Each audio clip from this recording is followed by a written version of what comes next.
Okay, so this is a very optimistic title because, in fact, there is very little clear evidence of effects of smoking on the sperm epigenome and transmission.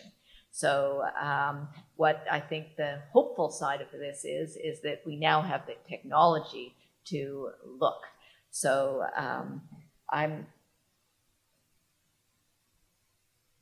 So again, my question here is, how might smoking impact the epigenome of male germ cells?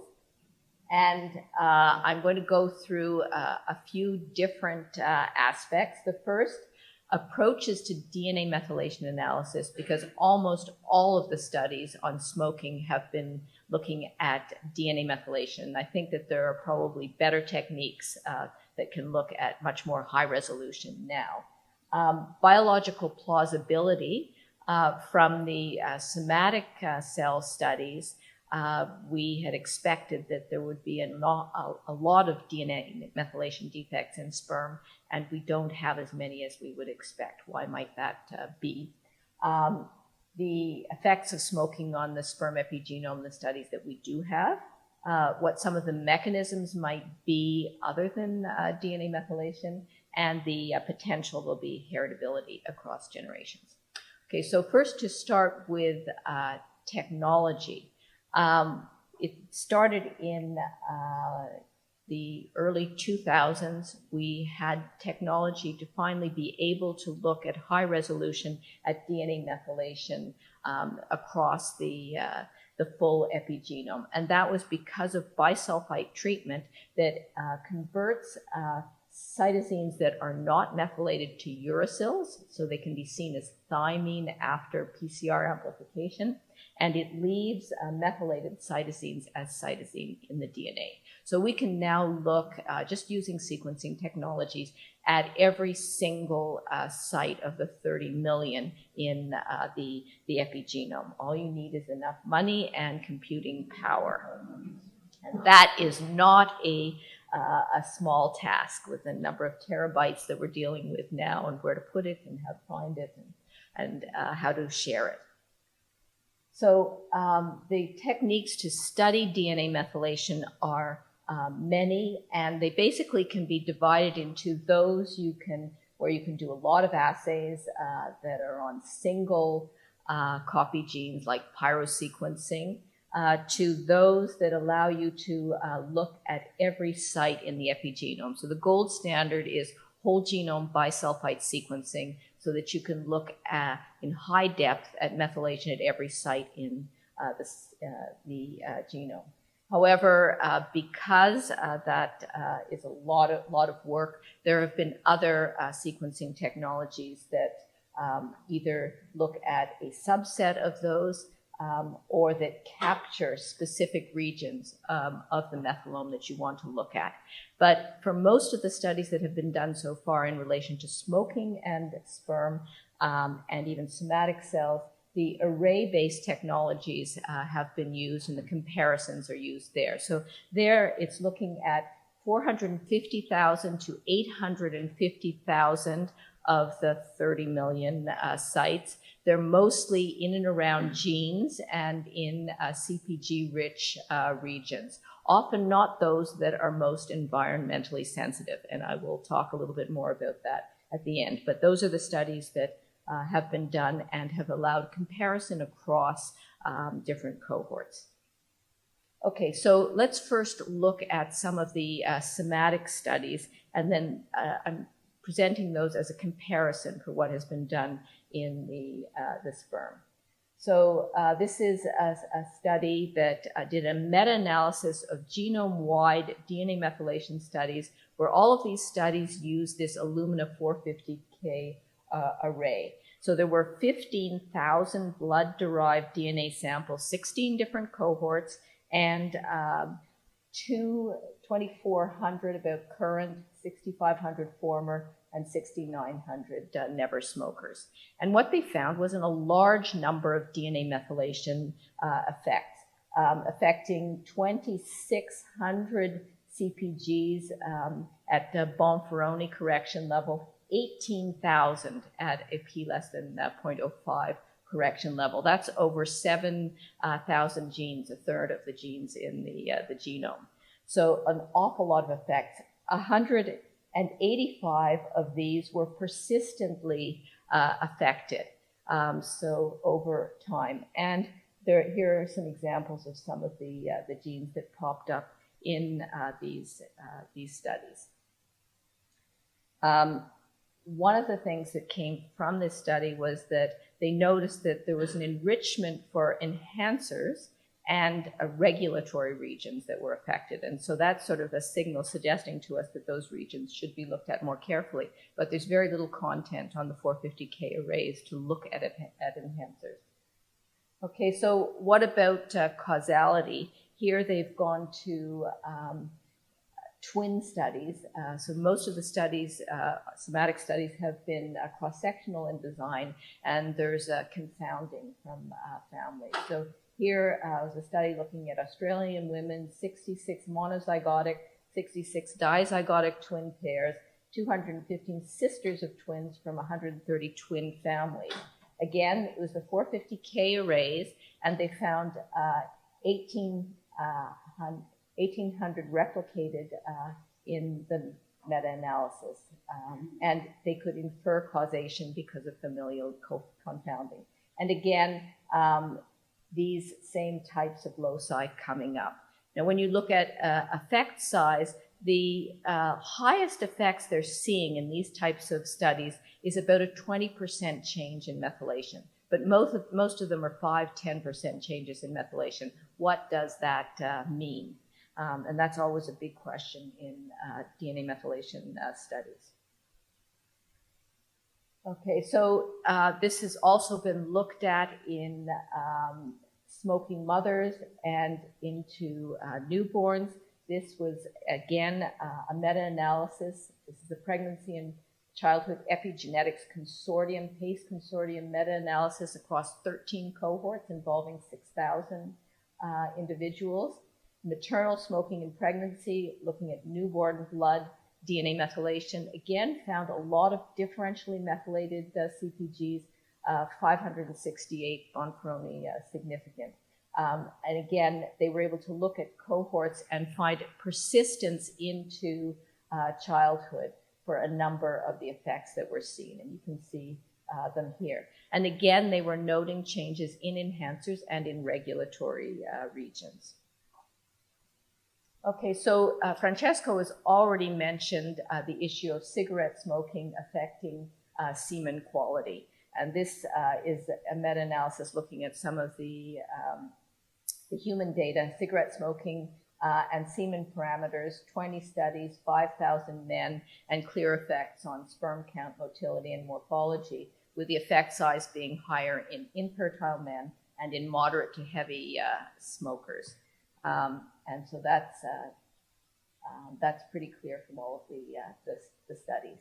And here is just looking at sperm count over studies looking WHO 1999 criteria, 2010 criteria, and in both cases across all of the studies, there is a decrease in sperm count with heavy smoking.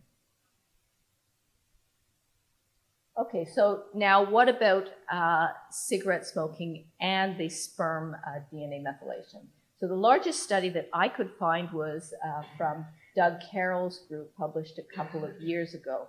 And so what they had was 78 smokers and 78 non-smokers. And here you can see the effects on semen volume, sperm count, decreased sperm motility, and as Francesco mentioned, DNA damage. So there were comet positive cells at a higher level in the sperm of the smokers. And so then they used 450K arrays on the sperm of these individuals. Again, quite a large study.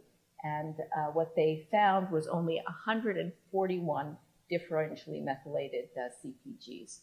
So this is very different from the somatic cell studies that have been done. I think that they were quite surprised that so few were significant. 104 hypomethylated, 37 of them hypermethylated, There was also a trend to an increased variation in methylation patterns, and that is shown here. So for the smoker, there was more of a spread in methylation than there was in the control group. And so to look at the significance of the effects, they also looked at how the areas that were affected fit with areas of retained histones.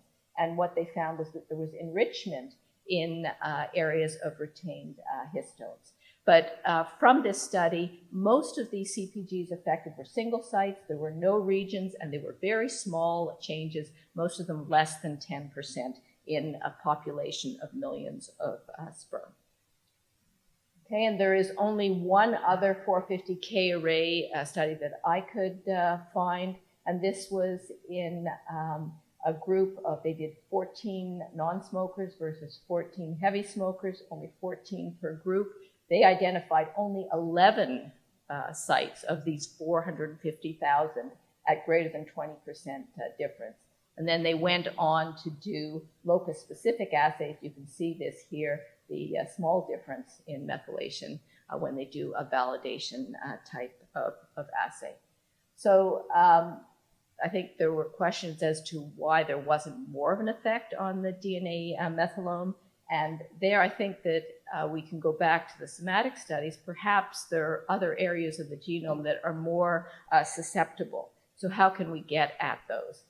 And so we've talked about using whole genome bisulfite sequencing, but the other way to do it would be to use a custom methyl capture sequencing approach where you pick up the sites in the epigenome you think that are going to be environmentally sensitive. So go after those regulatory type regions. So how are we going to do that? So we got some clues from studies done by Ellen Grunberg and Tomi Pastanen, where they've been working in twins, and they've been looking at the effects of the environment on DNA methylation in blood cells in twins. And these are purified blood cells. And what they find is that areas of methylation closer to 90 to 100% aren't variable with environment. And the same is true of areas of methylation in the 0 to 10%, most of the sites that are on the 450 arrays. But if you go into intermediate levels of methylation between 20 and 80%, that's where you're finding your variation between twins due to environment. So how can we go to the sperm and look at that? So what we've done in a study that's recently published in Environmental Health Perspectives is to do whole genome bisulfite sequencing on a pool of sperm DNA from men. And what we were interested in was this area of methylation between 20 and 80%. So we pulled out nearly 1 million sites in that area, and we proved that they were more variable to environment than the sites at either end, which are the ones that are picked up on the 450K array. And that can be seen here. So this is the infinium, that's the 850K array. This little green area is the area of these intermediate variable regions. And our sperm methyl capture has not only the sequences that are on the Illumina arrays, but it also has this million variable sperm-specific sites. And so what we were able to show was that if you took individuals that had different methylene tetrahydrofolate reductase genotypes, you put them on folic acid for 6 months, you could alter their DNA methylome more in those that had the T genotype. And what we saw was both hypo and hypermethylation, more hypomethylation in the blue. And most of the sites that were affected were these dynamic sites on our array. And we're now looking in 2 other groups, Greenland Inuits who've been exposed to high levels of persistent organic pollutants, and obese Canadians. And in both of these cohorts, again, it's these dynamic sites in the sperm DNA methylome that are affected. So we think that this might be an easier approach than to go to whole genome bisulfite sequencing. Okay, so mechanisms linking smoking and alterations to the sperm epigenome. Well, there is some evidence that there's abnormal histone to protamine transition, and that could affect the epigenome. There are studies suggesting that there's differential RNAs in the sperm of smokers, and the potential of DNA methylation to be altered at sites of DNA damage and DNA repair. So I think that we really have to look at all of these to get more clues as to what is happening. And so this is a study looking at non-smokers, heavy smokers, looking at increases in seminal cotinine, increases in histone retention seen in the smokers, decrease in sperm counts, and then in the heavy smokers versus the non-smokers, always more abnormality seen in the heavy smokers, depending whether it's normal semen, low motility, or low concentration, more abnormality in the histone retention, and that could certainly affect the epigenome of the sperm. Okay, so what about heritability across generations? Again, very, very little, but there is, for instance, interest in neurodevelopmental outcomes in the offspring, and that could be associated with epigenetic effects. And here I'll bring up again the same group, again showing that paternal smoking is associated with lower sperm counts in offspring, again suggesting there might be an epigenetic underpinning. The studies of Pembry showing that the prepubertal start of fathers smoking was associated with increased BMI in sons. So again, suggesting that there are potentially vulnerable windows of development during male germ cell development that are particularly important. And then again, I couldn't find very many studies of heritability. This is a nicotine study in mice. Again, the mouse studies are difficult, but this was a reasonable dosage associated with F1 behavioral, nothing wrong with the F0 males, but F1 behavioral tests that were worse in the males than in the females, effects on F1 dopamine and dopamine receptor, and they started to look at abnormalities in the sperm DNA, so suggesting some heritability here. Okay, so basically, I think that there's biological plausibility. We're a bit surprised that so far the studies have not picked up a lot of effects on DNA methylation. I think we need to go to higher resolution studies, look more carefully at mechanisms, and use animal studies and also humans to look across generations. And again, people in my group who've worked with me. Thank you.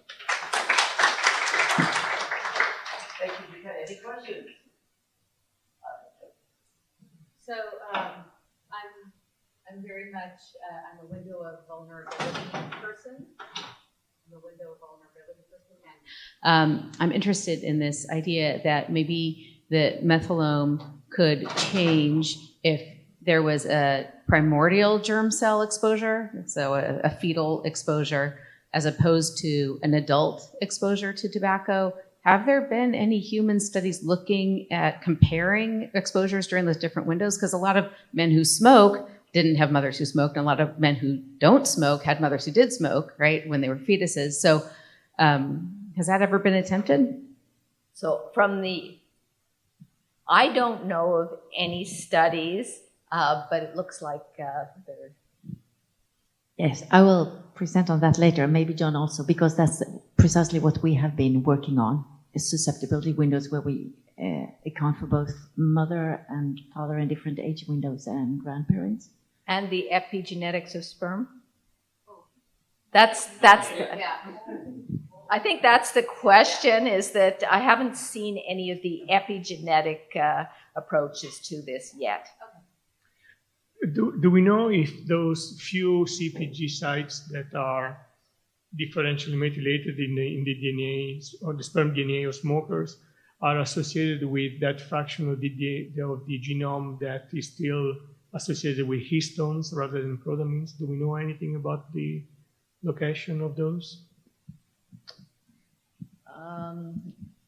So I guess it was Doug Carroll's study that has looked at that a little bit and just found that it was enriched in areas where histones were not supposed to be. So it was the histone retention areas they found an enrichment. But I don't know if they've looked, and again, it's so few sites that have been looked at with these 450K arrays that I think you really have to do much more high resolution. Just if I may just take a second. So I'm making an executive decision. We have lunch. We have a whole hour for lunch. So I'm willing to go a little 5 minutes over here and there to go into the lunch because we really have plenty of time for lunch. It's going to be catered here in the room. So because I think the conversation is important to have.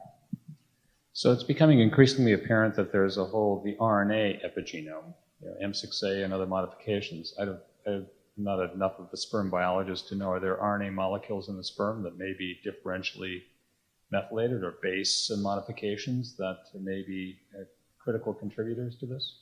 And we're not seeing them Yes, yet? but affected by smoking, no one started studying that. They're really just getting at all of those marks now, where they're produced, the epididymosomes, what affects them. But it's a huge new area. And yes, there's heritability, but smoking effects, it hasn't been looked at yet.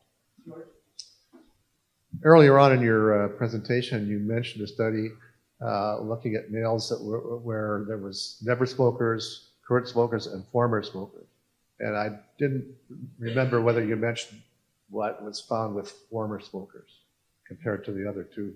Okay, so when you're looking at somatic, the same sites are affected, but at a much lower level, and the significance level. So there's an attenuation with former smokers, but a number of the sites stay affected over time.